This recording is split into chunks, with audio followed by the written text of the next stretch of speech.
Hello everyone, আজকে আমি তোমাদের সঙ্গে আমার বার্থডের দিনের মিনি ব্লগ শেয়ার করব। সকাল থেকে আমি ব্লগ স্টার্ট করতে পারিনি, কারণ সকালবেলা আমি আর জ্যাকি গেছিলাম বড়মার মন্দিরে। তারপরে মা লাঞ্চে 5 রকমের ভাজা, মাছ, মাংস, পায়েস দিয়েছিল।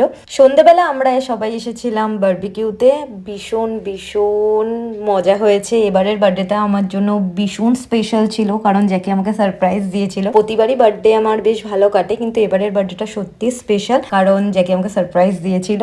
আমরা সকলে ভীষণ মজা করেছি বারবিকিউতে গিয়ে। এবার যদি আমি বলি এক্সপিরিয়েন্সের কথা, তো সেখানে আমার স্টার্টার বেশ ভালো লেগেছে। আমার বলতে আমাদের সকলেরই। মেন কোর্স সত্যি বলতে আমাদের কারোরই অত ভালো লাগেনি, কিন্তু যদি অ্যাম্বিয়েন্সের কথা বলি তো সেটা বেশ ভালো ছিল। আর আমরা ভীষণ মজা করেছি। সব থেকে বেশি ইম্পর্টেন্ট যেটা মজা, সেটা আমরা ভরপুর করেছি। আর যেহেতু আমার বার্থডে ছিল, সেই জন্য ওখান থেকে আমাকে একটা কেক দেওয়া হয়েছিল। তো এই ছিল আজকের মিনি ব্লগ। চলো দেখা হবে নেক্সট ভিডিওতে। সকলে ভালো থেকো, টাটা।